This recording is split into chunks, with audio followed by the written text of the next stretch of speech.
Hello readers, मैं आप सबकी वॉइस ओवर आया हूँ। पिछला मेरा जो नावल ख़त्म हुआ उस पे आप लोगों ने बहुत अच्छा सा सॉरी मेरा नहीं, जो मैंने वॉइस ओवर किया वो आप लोगों ने बहुत अच्छा नावल जो है वो उस पर रिस्पॉन्स दिया है। उम्मीद करती हूँ आप सब इस पे भी अच्छा सा रिस्पॉन्स देंगे। तो जैसा कि आप लोग जानते हैं कि नावल जो है वो पार्ट में आता है और लास्ट पे जब ये कंप्लीट हो जाता है तो मैं आप लोगों को कंप्लीट नावल भी देती हूँ। तो मैंने आप लोगों से पूछा था कि आप लोग किस तरह का नावल पढ़ना पसंद करते हैं, तो आप लोग बता सकते हैं कमेंट सेक्शन में, ताकि मैं उस मुताबिक आप लोगों को जो है वो नावल दूँ, आप लोगों के लिए पढ़ सकूँ। तो ये नावल है, रोमांटिक है और एज डिफरेंस है। मुझे बस इतना पता है कि ये एज डिफरेंस है, तो मैंने भी आप लोगों के साथ अभी ही फर्स्ट टाइम ये पढ़ना स्टार्ट किया, तो लास्ट पे मैं अपना भी रिव्यू ज़रूर दूँगी। तो चले अब हम इनसे वक्त ज़ाया किए बिना पढ़ना स्टार्ट करते हैं। आसमान पर यकदम स्याह बादलों ने कब्जा जमाया और थोड़ी देर बाद ही मीना टिप टिप किसी फुव्वार की तरह इस सब्ज़ा-ज़ार पर बरसने लगी थी। साथ ही मीठी-मीठी हल्की-हल्की हवाओं ने मौसम की खनकी को कम कर दिया था। वादी सवात के इस छोटे से गाँव में ये सुबह बहुत खुशगवार सी उतरी थी। ग्लास विंडो के इस पार पत्थरों से बनी इस आलीशान हवेली के बड़े से कमरे में, जहाँ हर चीज़ सलीके से सेट की गई थी। बड़ा सा पलंग, एक तरफ नीचे मैट्रेस बिछाया था जिस पर तकिए पड़े थे, बाएं तरफ छोटी सी शेल्फ जिस पर मुख्तलिफ किताबें सेट की गई थी। वो अलग बात है कि इस कमरे में रहने वाली इन किताबों से दूर दूर तक कोई ताल्लुक ना था। बस बाजी कल इसलिए नहीं आ सकी, मैं कसम खुदा की हमको कल बहुत मारा इसने, उठने भी नहीं दिया और रोता रहा और हाथा हमसे। हम इस 19-20 साल की लड़की ने दुपट्टे के पल्लू से आंखों के नमकीन गोशे पूंछते हुए दबी दबी सी दहाई दी थी। खुदा गारत करे इसे। वो एकदम छलांग मार कर बेड से उतरी थी और इसके मुकाबिल मैट्रेस पर आकर बैठ गई थी। साथ ही एक बददुआ भी जड़ दी थी। तुमने नहीं मारा इसको इस दफ़ा? ज़रा राजदारी से पूछा गया। इस्तग़फ़ार करो बाजी, हमारा शौहर है वो, इसका हक़ है, हम क्यों इस पर हाथ उठाए। इसने दहल कर इसे देखा था, फिर कानों को ऐसे हाथ लगाया जैसे वो किसी गुनाह की मरतकब हो चुकी हो। खुदा इसके बजाय तुम्हारी जैसी औरत को गारत करे जो रोज़ इसके हाथों ज़लील होती है। अगर इतना ही इसके हाथों मरने का शौक़ है तो हमारे सामने ज़्यादा मज़लूम बनने की क्या तुक बनती है। इतना बड़ा इससे बड़ा नागवार गुजरा था। इसलिए एक धमुक्का जड़कर नागवारी से कहते हुए पीछे तकिए के साथ टेक लगा ली थी। यूं भी मत बोलो बाजी, हमारा तुम्हारे अलावा है ही कौन। इसने मसनूमियत चेहरे पर सजा कर इसकी तरफ देखा था जो मंजिल से बाजू तकिए के गिर्द फैलाए लेटी थी। सता ही दे जालिम खावंद जी, कुछ जर्द की लस तुम्हारा है ना वो ज़ालिम शौहर जो दिन में 10 दफ़ा तुम्हारी धुलाई करता है। इसने अपनी महसूस पश्तो ज़ुबान में तंज़िया हंसी हंसते हुए इसे शर्म दिलाने की कोशिश की थी। वो तो शर्मिंदा होने की बजाय उल्टा शर्मा गई थी। ना बाजी आगा मासिर ना बाजी इससे प्यार भी बहुत करता है। इसने सर पर किए दुपट्टे को पल्लू को मुँह सर पर लिए दुपट्टे को पल्लू को मुँह पर में दबाते शर्माते हुए कहा, तो इसकी आंखें फैली थी मार कशाई पर। अब ऐसे ब्लश कर रही थी जैसे कुछ हुआ ही ना हो। इससे और ताव आ गया था। लानत हो बहन ऐसे प्यार पर। तासीर बड़ी नज़रों से इसे देखते हुए इस पर 2 हर्फ पेश किया। अब ड्रेसिंग टेबल के सामने जाकर खड़ी हो गई थी। ब्राउन रंग के घुंघराले बालों में बिला वजह ही कंघी करने लगी थी। सफ़ेद रंगत बड़ी बड़ी गहरी सुनहरी रंग की आंखें, गाल और नाक अनार के दानों जैसे लाल थे। कुछ वो पैदाइशी ही ऐसी थी, कुछ यहाँ का मौसम भी ऐसा था कि इसकी तीखी नाक ज़्यादातर सुर्ख ही रहती थी।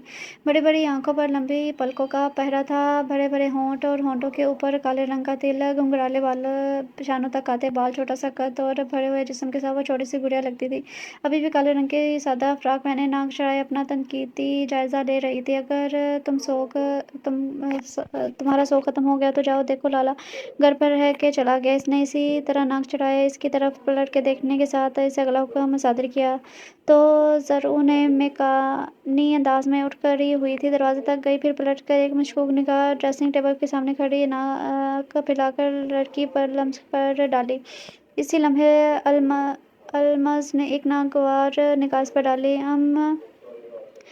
تصویر دے دیں گے تم کو، ابھی جاؤ دیکھ کے آؤ لالا کو، اس نے اکتا کر کہا۔ کیوں تم آج پھر وہاں جانے کا ارادہ رکھتی ہو باجی؟ وہ جھٹ سے اس کے قریب آئی تھی، پھر کھوجنے والے انداز میں پوچھا۔ تم کو امرود کھانا ہے کہ نہیں؟ اس نے اس کی طرف دیکھتے ہوئے دھمکی آمیز لہجے میں کہا۔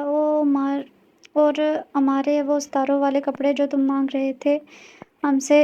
اس نے اس کی آنکھوں میں دیکھتے ہوئے فوراً لالچ کی مقدار بڑھائی تھی تو امید کے مطابق اس کی آنکھیں چمک اٹھی تھی۔ ارے باجی تم برا ہی مان گئی ہو، ہم ابھی دیکھ کر آتا ہے لالا کو، اس نے فوراً خوش آمدی انداز میں کہا۔ وہ بھی فخریہ مسکرا دی، اور وہ الماس سے 3 سال بڑی تھی اور اس کی خاص ملازمت تھی، اس لحاظ سے وہ الماس کو باجی کہتی تھی۔ وہ ایک دفعہ پھر آئینے کی طرف متوجہ ہوگی۔ تھوڑی دیر بعد وہ مشکوک سے انداز میں دوبارہ اندر داخل ہوئی تھی۔ لالا نہیں ہے گھر پر اور کسی کام سے جا رہا ہے، شام تک واپس آئے گا، اس نے اس کے قریب آتے رازداری سے کہا تھا۔ وہ پرجوش ہوئی تھی، پھر ایک سوچ کے آتے اس کی خوشی مدھم ہوئی تھی۔ مورے اور گل مینے کدھر ہیں؟ اس نے پھر رازداری سے اپنی ماں اور چچی زاد بہن کے متعلق پوچھا۔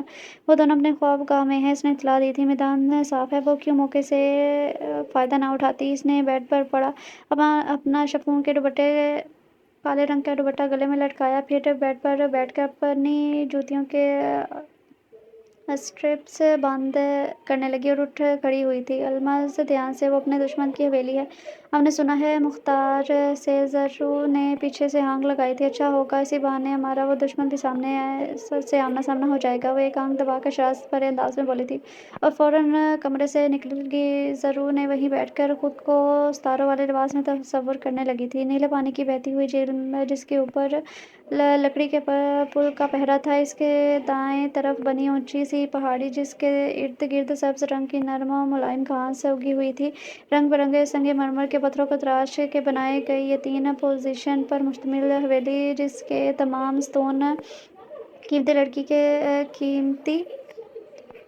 قیمتی لکڑی کے بنے ہوئے تھے، داخلی دروازہ بھی قیمتی لکڑی کا تھا۔ راہداری میں پڑے خوبصورت گملے اس حویلی کی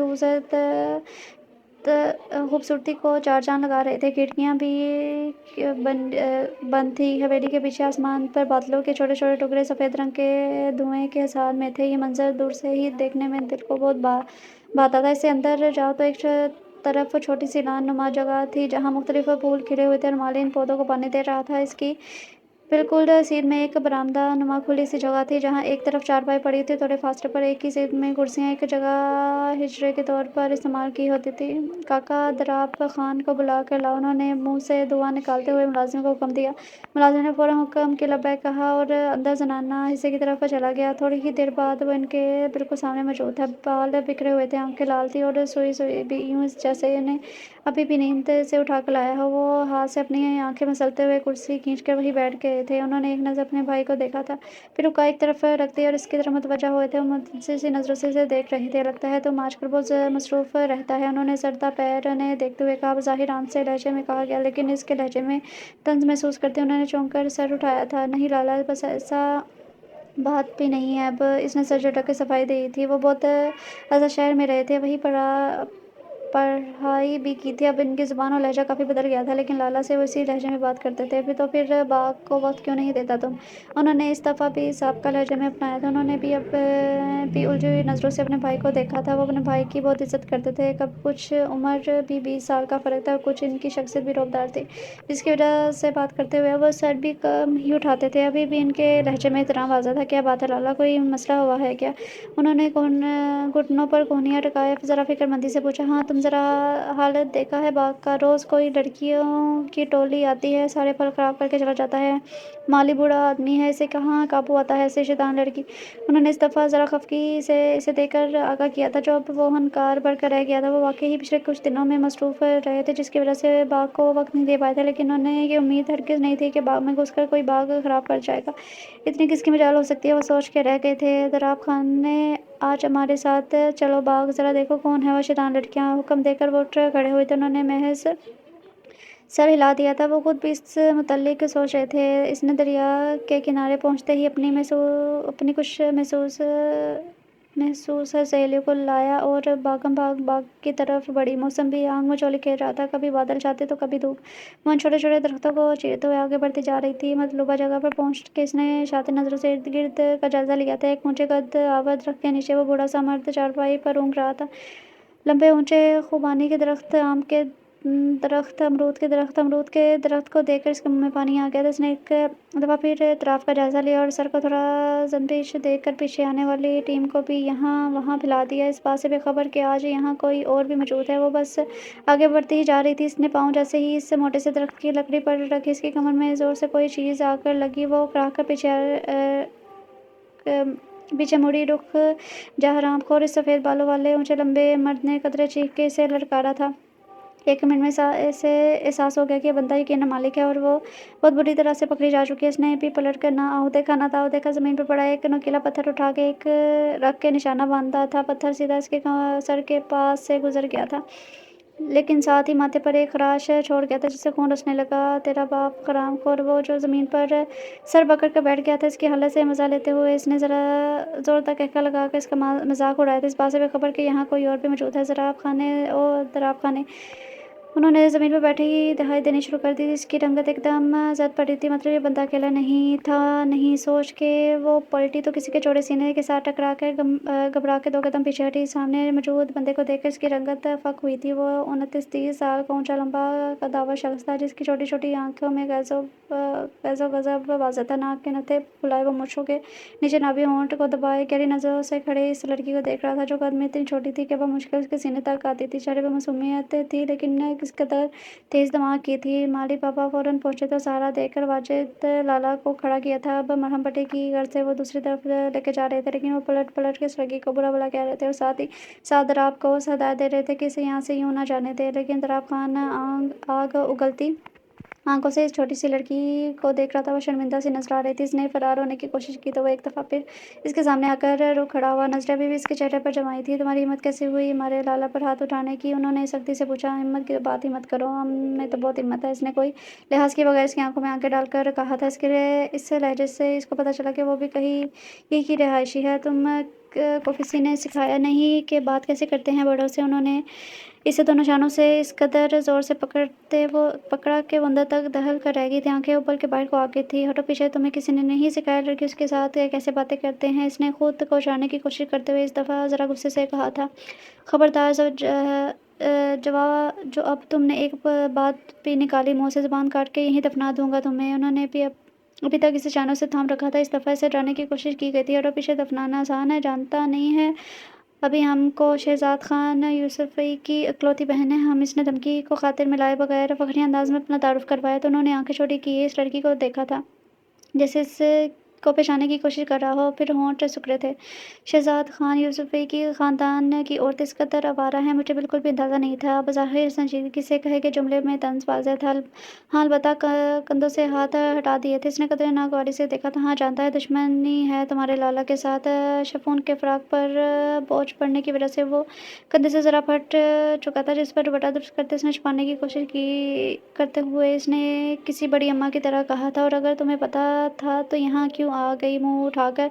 उन्होंने ताज्जुब से इस छोटी सी लड़की को देखा जिसे अपने किए पर ज़रा भी शर्मिंदगी नहीं थी। तुमने मेरे लाला पर हाथ क्यों उठाया? उन्होंने एक दफ़ा फिर इसके बाजू से पकड़े से रुख अपनी तरफ मोड़ते पूछा, सख्ती से पूछा गया। इसकी तमाम सहेलियाँ शायद डर कर भाग गई थी। इसने मुझ पर को हरामखोर कब बोला था? इसने इसकी आंखों में देखते हुए दो बदो जवाब दिया। तो मतलब तुम उम्र का लिहाज के बगैर पत्थर उठाकर किसी के भी सर पर मार दोगी? तुम्हारी बात तो जाकर अब तुम्हारे लाला के सामने ही करूँगा। इसको भी तो पता चलना चाहिए इसके ख़ानदान की लड़कियाँ क्या करती फिर रही हैं। इसने धमकी देने वाले अंदाज में कहा। इसकी रंगत एक पल में बदली थी। अपने बाप की उम्र के इंसान पर हाथ उठाते हुए शर्म नहीं आई तुम्हें? उन्होंने इस छोटी उम्र की बच्ची को शर्म दिलाने की कोशिश की। इनका ये ख्याल था कि माजरत करेगी तो उसे जाने देंगे और यूँ मामला दफ़ा दफ़ा हो जाएगा। बुजुर्गों से वैसे भी इन्हें चिढ़ थी, लेकिन वो ये भूल गए थे कि सामने खड़ी लड़की कोई और आम लड़की नहीं बल्कि अलमस खान यूसुफ़ी है। मेरा बाप इतना बदतमीज़ नहीं है। तवक्का के बरअक्स इसने शर्मिंदा हुए बगैर नाक चढ़ाकर कहा। वो मज़ीद तब गए थे। ये लड़की तो इनकी सोच से बढ़कर बदतमीज़ थी।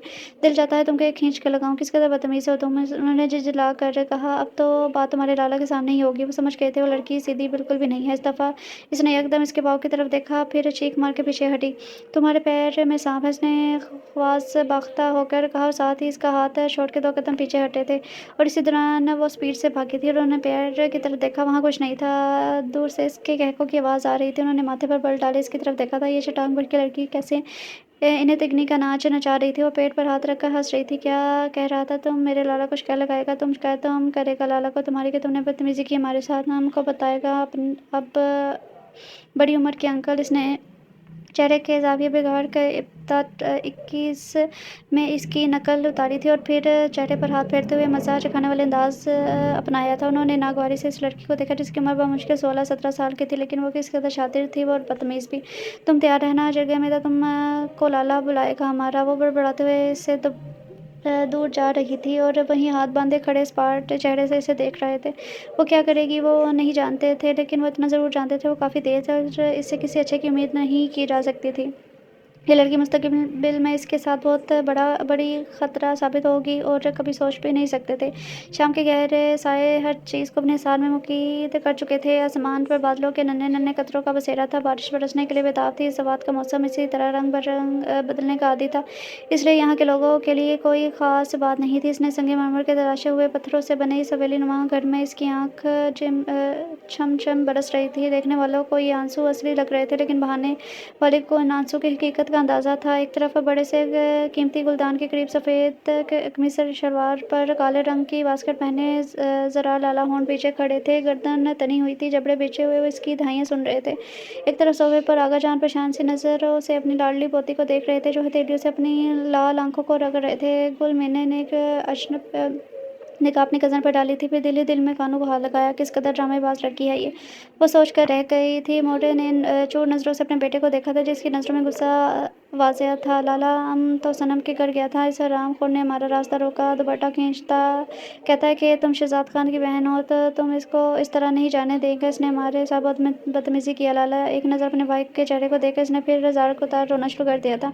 अब इसकी जान ले लेगा। इसकी हिम्मत कैसी हमारी बहन का रास्ता रोकने की। अब तो सारी बात जड़गे में ही होगा। इसका जवाब देना होगा इस बदतमीज़ी का। तुम गम ना करो, तुम्हारा भाई अभी ज़िंदा है। शुरू में जो बात निहायत गुस्से में कही गई है, एहतमाम के जुमले जज्बाती लहजे में अदा किए गए। इसका ख्याल था कि घर में अपने बड़े भाई के सामने ये ड्रामा रचाएगी और झट ज़राफ़ खान के गिरबान से पकड़े इसके सामने लाएंगे, लेकिन यहाँ आके इसे सख्त मायूसी का सामना करना पड़ा, क्योंकि इसके दोनों भाई अपनी बीवियों के हमरा घर पर मौजूद नहीं थे। सिर्फ ज़रार खान थे मौजूद था और इसकी वजह सी हालत भी देख चुका था और अब अपने दोनों भाइयों की निस्बत जज्बाती भी बहुत था। इसने इत्मीनान से आंखें पूछी और लाला के गले लगी। आगा जान ने कुछ नागवारी से अपने पोते और पोती को देखा था। जो भी था वो दुश्मन था इनका, लेकिन ये घर की लड़कियों की बातें जड़गों में उछालना अच्छी बात नहीं थी। यूँ भी अलमज़ की बेवकूफ़ी से वो वाकिफ़ थे। गुल मीने तुम इसको कमरे में ले जाओ, ये कितना डरा हुआ है, इसको पानी वगैरह पिलाओ। ज़रार खान ने गुल मीने को हुक्म दिया तो वो फ़ौरन किसी रोबोट की तरह खड़ी होगी। ज़रार खान ने इसके सर पर शफ़क़त से हाथ रखते इसे तसल्ली दी और वो फ़ातिहाना अंदाज़ में मुस्कुराती हुई गुल मीना के हमरा अंदर कमरे की तरफ चली गई तो ज़रार खान इत्मीनान से आगा जान के करीब बैठ गया था। ये क्या बात कह रहे हो तुम ज़रार खान? अब घर की लड़कियों की बात जड़गा में की जाए, पूरे गाँव में कितनी बदनामी होगा हमारा। उन्होंने ज़रा सख्त लहजे में टोका। ना आका जान, हम नामर्द नहीं है कि बदनामी की वजह से चुप रहें। दुश्मनी हमारा था तो हमारी बहन को क्यों बीच में लाया है? यहाँ तो हम बात जगह में लेकर जाएगा या हमको इसको गोली मार देगा। इसने मूंछों को ताव देते हुए शोला बरसाती नज़रों से आगा जान को देखते अपनी बात पर जोर दिया। हमको ये बात पसंद नहीं कि अलमज़ का नाम जगहों में लिया जाए। अलमज़ और ज़राफ़ खान का नाम आपस में जुड़ जाए। होश से काम लो। ज़राफ़ खान ने उन्होंने लहजे में नरमी समोई से रसान से समझाना चाहा तो वो हत्थे से खड़ा हुआ। बस आगा जान, हम इसके बाद खामोश नहीं रहेगा। बात तो वो घर की औरतों तक लाया है, अब बात इसके घर की औरतों तक भी जाएगा। इसने ठोस लहजे में अपना मौक़िफ़ बयान किया, फिर घर से निकल गया था। इनका ये सब से छोटा पोता जज्बाती था। उन्होंने एक नज़र अपनी बहू को देखा, वह सर झुकाए वहाँ से चली गई थी। अब उन्हें अपने बड़े बेटों से बात करनी चाहिए थी, इससे पहले कि पानी सर से ऊपर चला जाता, लेकिन पानी सर से ऊपर जा चुका था। रात के गहरे स्याह अंधेरे ने इन स्याह वादियों को अपने साथ में लेना शुरू कर दिया था। वो अपने कमरे में बेड पर पाँव ऊपर किए आराम से बैठी हुई थी। पास ही ज़रू ने मशकूक नज़र से देखा था। नीचे मैट्रेस पर गुल मीना गोद में बादामों की प्लेट रखकर बैठी थी। क्या तुम वाकई सच बोल रही हो अलमज़? गुल मीना ने कोसती नज़रें अलमज़ के चेहरे पर जमाते हुए इसे पूछा था तो वो एकदम सीधी होकर बैठ गई, फिर हंसती हुई इसे देखा था। तुम क्या लगता है हम झूठ बोल रहा है इस बारे में? इतनी गलत बात कौन बोलता है? इसने शिकवा के ना नज़रों से इसे देखते हुए मासूमियत से कहा तो वो गड़बड़ा गई थी। ना, ऐसी बात नहीं है। तुम ज़रार खान को जानती हो, वो तुम्हारे मामले में किस कदर जज्बाती है। इसने सफाई दी थी। वो चेहरे से परेशान लगती थी। अलमज़ और सभी जानते हैं कि वो ज़रार खान को पसंद करती थी। जब से अलमज़ के चचा और चाची का कत्ल हुआ था, तब से वो इनके साथ ही रहती थी। अलमज़ को वो बिल्कुल बहनों की तरह ही समझती थी और अब جب تک الماس کے والد حیات تھے تب تک انہوں نے الماس اور گل ملنے میں کوئی فرق نہیں کیا تھا۔ وہ زرار خان کو پسند کرتی تھی، پتہ نہیں یہ بات زرار خان جانتا تھا یا نہیں، لیکن الماس ضرور جانتی تھی۔ تم اس بات کی فکر نہ کرو، وہ ہمارا محافظ ہے، وہ صحیح سبق سکھائے گا اسے، اس نے تفاخر سے کہا۔ ضرور نے تو بس اسے تعصب سے ہی دیکھ کر رہ گئی تھی، ساری بات وہ باخبر تھی، لیکن اس نے الماس کا نمک کھایا تھا۔ نمک حرامی کیسے کرتی؟ الماس مطمئن سی نظر آ رہی تھی، لیکن وہ سبھی آنے والے وقت کے ہنگامے سے بے خبر تھے۔ وہ جس وقت اسکول سے باہر نکلی اس وقت باہر دھوپ کے سائے گہرے تھے۔ اس نے نظر اٹھا کر صاف آسمان پر چمکتے سورج کو دیکھا اور ایک دفعہ پھر کچے پکے راستوں پر چلنے لگی۔ آج جسے لالا نے لینے آنا تھا وہ شاید کسی وجہ سے لیٹ ہو گئے تھے، اس لیے وہ خود ہی نکل آئی تھی۔ وہ اس وقت سفید رنگ کی یونیفارم میں تھی، سفید چہرہ دھوپ کی تمازت کی وجہ سے دکھ رہا تھا، شاید رنگ آنکھوں میں سنجیدگی تھی، سر پر دوپٹہ اوڑھا تھا، لیکن اس کے باوجود سامنے کی دو لٹھے چہرے کا طواف کر رہی تھی۔ سفید رنگت گول چہرہ متناسب نقوش کے ساتھ، وہ لمبی پتلی 17 سالہ عمر کی لڑکی تھی۔ وہ اونچی سی پہاڑی پر بنے راستے پر چلنے لگی۔ جب اسے اپنے پیچھے کسی کی موجودگی کا احساس ہوا، گھبرا کر پیچھے پلٹی۔ اس سے پہلے وہ کچھ سمجھتی، اس کی کمر کے گرد بازو ہمال کرتے، اس کے منہ پر ہاتھ رکھ کر کسی نے اس کی آواز کا گلا گھونٹ دیا تھا۔ خوف اور دہشت کے مارے اس کی شہد رنگ آنکھیں باہر کی طرف اگل پڑی تھیں۔ وہ اس چہرے سے اچھی طرح واقف تھی، اکثر اس کے گھر میں ذکر ہوا کرتا تھا، بہت سی تقریبات پہ اس نے چہرے کو دیکھا تھا، لیکن اتنے قریب سے پہلی بار دیکھا تھا۔ وہ اونچے لمبے قد والا 24 سال کا ایک شخص تھا، چہرہ گول، چہرہ چوڑی پیشانی، متناسب نقوش، خوب سے کالے رنگ کی گہری آنکھیں، مخدوم ناک، گھنے مونچھوں کے نیچے دبے ناپی ہونٹ، اور سب سے بڑھ کر اس کے گلابی گالوں پر پڑتے ڈمپل اس کی خوبصورتی اور وجاہت میں اضافہ کر رہے تھے۔ لیکن اس وقت اس کی آنکھوں میں عجیب سی شفقت رقصہ تھی، لیکن گرفت اتنی سخت تھی کہ وہ کچھ بھی کرنے سے قاصر تھی۔ وہ یوں ہی بلا وجہ ہاتھ پیر مارنے لگی، لیکن مقابل کی آنکھوں میں بے رحمی تھی۔ تمہارے لالا کی ہمت کیسے ہوئی ہماری بہن کے ساتھ بدتمیزی کرنے کی؟ اس کی آنکھوں میں گھبراہٹ اور واضح ہوئی۔ اگر اس گاؤں میں ہماری بہن محفوظ نہیں ہے تو اس کی بہن کیسے محفوظ رہ سکتی ہے؟ اس نے سپاٹ لہجے میں کہتے ہوئے اس کے ہونٹوں پر سے اپنا ہاتھ ہٹا دیا تھا، اور اس کا تو جیسے رکا ہوا سانس بحال ہوا تھا۔ وہ لمبے لمبے سانس لے کے اپنی سانس بحال کرنے لگی۔ وہ فطرتاً اتنی ڈرپوک لڑکی تھی کہ اپنے سامنے ایک لڑکے کو دیکھ اس کی روح فنا ہو گئی تھی۔ اس نے خود کو چھڑوانے کی کوشش کی، لیکن بے سود ابھی تک اس کی گرفت میں تھی۔ ہم کو جانے دو زرار خان، ہم نہیں جانتے تمہارا اور لالا کا کیا چکر ہے۔ اس نے آہستہ آواز میں التجا کی تھی۔ مقابل کلکلا کر ہنس دیا تھا، گال پر گڑا گہرا ہوا تھا، تو زرشا کی ایک بیٹ مس ہوئی تھی۔ مقابل صفاق صحیح مگر لیکن خوبصورت بلا کا تھا۔ وہ سوچ کے رہ گئی، اچھا ٹھیک ہے، چھوڑ دیا۔ اس نے ایک دم اسے خود سے دور کیا تھا، لیکن گھر میں جا کر اپنے دراب لالا کو بتانا کہ زرار خان نے میرے ساتھ بدتمیزی کی۔ اگر تم نے زبان کھولا تو میں روز تمہیں اس سے زیادہ پریشان کروں گا۔ اس نے اپنی گھنی مونچھوں کو دعوت دیتے ہوئے دل جلا دینے والی مسکراہٹ کے ساتھ اس کے سامنے لٹ کو چھوتے ہوئے جیسے اسے سمجھایا تھا۔ لہجہ بظاہر نارمل تھا، لیکن اندر چھپی کاٹ کا وہ محسوس کر کے گھبرا گئی تھی۔ اسے نہیں پتا تھا یہ سب کیا ہو رہا ہے، لیکن جو بھی ہو رہا تھا ٹھیک نہیں تھا، اسے لالا کو تو آگاہ کرنا ہی تھا۔ وہ اب پہاڑی سے اتر رہا تھا۔ وہ کالے رنگ کا سوٹ پہنے، پاؤں میں پشاوری جوتی پہن رکھی تھی، چمکدار بال جو دھوپ کی وجہ سے چمک رہے تھے۔ وہ مغرور سا شخص سیدھا دل میں اترنے کی صلاحیت رکھتا تھا۔ وہ کھوئی نظروں سے اس کی پیٹھ کو دیکھ رہی تھی۔ وہ پہاڑی سے اتر کر پلٹا، گھنی مونچھوں تلے دبائے ناپی ہونٹ مسکرانے کے انداز میں پھیلائے، عجیب سی استحصائیہ سی مسکراہٹ تھی، دل جلا دینے والی، تپا دینے والی مسکراہٹ۔ آگے بڑھ گیا، لیکن وہ کہیں الجھ کر رہ گئی تھی۔ لیکن زرشا خان یوسفی نے ارادہ کیا تھا وہ اپنے لالا کو ضرور آگاہ کرے گی، جو بھی ہو۔ وہ اپنے بھائی کو یوں ان کی عزت پر حرف نہیں آنے دے سکتی تھی۔ وہ نتیجہ سے بے خبر ایک دفعہ پھر سر جھٹک کر چلنے لگی۔ اونچے پہاڑوں کی اس وادی میں یہ صبح معمولی سے ذرا ہٹ کر اتری تھی۔ دونوں حویلی میں عجیب سی خاموشی تھی، جیسے ہی جڑ گئی اطلاع ملی آغا جان کی حویلی میں زرشا سے زرار کی بدتمیزی کی بھی خبر پھیل گئی تھی۔ مورے سب سے نظر چرا رہی تھی۔ آغا جان اور ان دونوں بڑے پوتے زرار خان سے سخت ناگواری کے طور پر بات چیت کر رہے تھے۔ اس کے نزدیک عورتوں کو بیچ میں گھسیٹ کے بدسلوکی کرنا مردانگی کا تقاضا نہیں تھا۔ گھر کی دونوں بڑی بہویں عجیب کھوجتی ہوئی نظروں سے سب کو دیکھتی، بات کی تہہ تک پہنچنے کی کوشش کر رہی تھیں۔ گل مینے کی آنکھیں آج کل یوں ہی بات بے بات پر نم ہو جاتی تھیں، ساتھ ہی شکوہ کناں نظروں سے مطمئن سی زرار خان کو بھی دیکھ رہی تھی، جو عجیب بے خبر بنے، جیسے سارے معاملات میں کوئی اس کا قصور ہی نہ ہو۔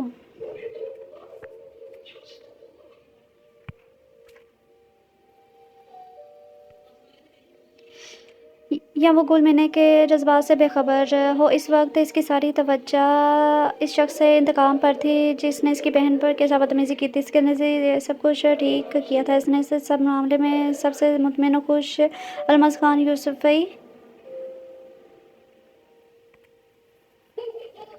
جو عجیب بے خبر بنے یوں بیٹھا تھا جیسے اس معاملے میں اس کا کوئی قصور ہی نہ ہو یا وہ گل ملنے کے جذبات سے بے خبر ہو۔ اس وقت اس کی ساری توجہ شخص سے انتقام پر تھی جس نے اس کی بہن کے ساتھ بدتمیزی کی تھی۔ اس کے نزدیک یہ سب کچھ ٹھیک کیا تھا۔ اس نے سب معاملے میں سب سے مطمئن اور خوش الماس یوسفی ہی تھی جو دل میں دریاب خان کی حالت سے مزے لے رہی تھی، لیکن اس بات بڑھ کے جرگے تک پہنچ گئی تھی۔ دوسری طرف واجد خان کی حویلی میں تو سب کا غصے سے برا حال تھا۔ اس کا بس نہیں چڑھا تھا کہ وہ شہزاد خان کی جان لے لے۔ اس نے کس بنیاد پر اس کی بہن کے ساتھ بدتمیزی کی؟ دریاب خان تو اس کی جان کے در پر بنے تھے، لیکن واجد خان نے فی الحال اسے سمجھا بجھا کے مطمئن کرنے کی کوشش کی کہ جرگے میں فیصلہ انہی کے حق میں ہوگا، وہ بے قصور ہے۔ خون خرابے سے بات بڑھ جائے گی، لیکن دریاب خان کی سوئی کہیں اور ہی اٹکی ہوئی تھی۔ پتہ نہیں کیوں اس سب کے پیچھے اس لڑکی کا ہاتھ لگ رہا تھا۔ ابھی بھی اس وسیع میدان نما کچی زمین پر جیپ آ کے رکی تھی جس کا فرنٹ دور کھول کے اندر سے واجد خان یوسفی باہر نکلے تھے۔ آسمانی رنگ کی قمیض شلوار واسکٹ پہنے، چہرے پر سنجیدگی، سامنے کے سفید بال اس کی وجاہت میں اضافہ کر رہے تھے۔ ساتھ دریاب خان اس کے ہمراہ تھے جنہوں نے سرمئی رنگ کی قمیض شلوار پہنی تھی۔ چہرے پر جو غضب واضح تھا، وہ دونوں مغرور چال چلتے ہوئے اس جگہ بڑھے جہاں چارپائی پر پہلے ہی گاؤں کے معتبر لوگ بیٹھے تھے جیسے انہیں کا انتظار ہو۔ ایک طرف آغا جان اپنے تینوں پوتوں کے ہمراہ بیٹھے۔ دریاب خان نے ایک سرد نگاہ دریاب خان پر ڈالی جو لاپرواہی سے بیٹھا تھا۔ انہیں دیکھ کر جھٹ سے مسکرا دیا۔ باقی اسفندیار اور شہزاد خان کے تاثرات اسپاٹ تھے۔ بڑی سی کرسی پر بیٹھے اڈیر عمر معزز آدمی جس نے سر پر پگڑی باندھ رکھی تھی گفتگو کا آغاز کیا۔ زرار خان، تم نے دریاب خان کی بہن کے ساتھ بدتمیزی کی؟ اس اڈیر عمر شخص نے گردن لاپرواہی سے بیٹھے دریاب خان کی طرف موڑی، پھر کڑک لہجے میں پوچھا، ہم نے کیا؟ جواب لاپرواہی سے آیا تھا۔ آغا جان کا سر مزید جھک گیا تھا۔ دریاب خان نے ہونٹ پیچھے سے دیکھا تھا۔ واجد خان نے اس کے ہاتھ پر ہاتھ رکھ کر گویا اسے ٹھنڈا کرنے کا اشارہ کیا۔ وہ ہونٹ پیچھے وہیں بیٹھ گیا تھا۔ ہم وجہ پوچھ سکتے ہیں؟ اگلا سوال پوچھا گیا۔ کیونکہ دریاب خان نے پہلے ہماری بہن کے ساتھ بدتمیزی کی، اس نے اس دفعہ ذرا سرد لہجے میں کہا۔ تو دریاب خان کا بک سے اڑا تھا، یعنی اس کے اندازے درست تھے۔ اس تماشے کے پیچھے اس لڑکی کا ہاتھ ہے۔ واجد خان نے ناسمجھی سے دریاب خان کی طرف دیکھا جو اس الزام پر تڑپ اٹھے تھے۔ ایک ساتھ نظریں اس کی طرف اٹھی تھیں۔ سب جانتے تھے کہ دریاب خان ایسا آدمی نہیں ہے۔ سب کی نظروں میں تعجب تھا جس کی وجہ سے دریاب خان مزید شرمندہ ہوئے تھے، اس لیے وہ جگہ سے اٹھ کر کھڑے ہو گئے۔ یہ ہم پر الزام ہے، ہم اس کی بہن کو جانتا تک نہیں ہے۔ وہ چھوٹی سی لڑکی اس قدر بدتمیز ہے کہ روز ہمارا باغ خراب کر دیتا ہے۔ ہم نے اسے روکنے کی کوشش کی تو ہم پر الزام لگا دیا۔ انہوں نے جھنجھلاہٹ بھرے انداز میں دبا دبا سا احتجاج کیا تو اپنی بہن کے بارے میں یہ الفاظ سن کے اسفندیار یوسفی اور شہزاد خان یوسفی بھی کھڑے ہو گئے تھے۔ ہم نے تمہاری بہن کے بارے میں کچھ غلط نہیں بولا، بہتر ہے تم بھی ہماری بہن کے متعلق کچھ غلط مت بولو۔ ورن کرنے والا اسفندیار یوسفی تھا۔ ہماری بہن کو ہم نے اتنی آزادی نہیں دے رکھا کہ وہ لوگوں کے باغات میں گھس کے آوارہ گردی کرتی پھرے۔ پکڑے جانے کے بعد الزام لگا دے۔ اور واجد خان یوسفی بھی اٹھ کھڑے ہوئے تھے، پھر چتا کر بولے تھے تو شہزاد خان نے آگے بڑھ کر واجد خان کا گریبان پکڑ لیا۔ دریاب خان نے چھڑانے کی کوشش کی تو انہوں نے ایک مکہ اس کے ناک پر جھڑ دیا جس سے خون بہنے لگا۔ صورتحال سنگین ہونے لگی تھی۔ واجد خان نے رکھ کر ایک تھپڑ اس کے منہ پر رسید کیا۔ بڑی مشکل سے ان دونوں اس صورتحال پر قابو پا کر فیصلہ سنایا گیا جو کسی کے لیے بھی قابل قبول نہیں تھا۔ اس فیصلے سے سب سے زیادہ ناخوش دریاب خان یوسفی ہی تھے۔ وہ بیڈ پر بیٹھی اطمینان سے ٹی وی دیکھنے میں مشغول تھی جب دران سے دروازہ کھول کر ضرور نے اندر داخل ہوئی۔ اس کے چہرے کی پھائیاں اڑی ہوئی تھیں کہ اللہ کیا مصیبت ہو تم لڑکی، ہر وقت دھماکے کرتا رہتا ہے۔ اس نے ناگواری سے کہتے ہوئے ضرور کے دھواں چہرے کو دیکھا جو چونک گئی تھی۔ الماس باجی، اچھا خبر نہیں ہے، ہم کو ابھی فون آیا تھا مختار کا، وہ ہم کو کہہ رہا تھا کہ جرگے میں فیصلہ سنا دیا گیا ہے۔ اس نے اس کے قریب بیٹھ کر پھولے سانس کے ساتھ گفتگو کے لیے تہمت باندھی تھی۔ اچھا سا ذلیل ہوا ہوگا دریاب خان یوسفی، اس نے بےتابی سے سوال کیا۔ ہاں باجی، وہ تو بدنام ہوا ہی، ساتھ تمہارے ساتھ بھی کچھ اچھا نہیں ہوا۔ جرگے میں یہ فیصلہ ہوا ہے کہ دونوں لڑکیاں اچھی خاصی بدنام ہو گئی ہیں۔ اب اس معاملے کا ایک ہی حل ہے کہ تمہارا دریاب خان کے ساتھ نکاح کر دیا جائے اور زرشا کا دریاب خان کے ساتھ۔ اس نے رک رک کر اپنی بات مکمل کرنے کے بعد اس کے تاثر جانے کی کوشش کی۔ اس کی رنگت فخر ہوئی تھی۔ سرگا اس کمرے کا چھت اس کے سر پر گر گیا ہے۔ یہ ایڈونچر اس کے ساتھ گل مینا کو بھی بہت مہنگا پڑا تھا۔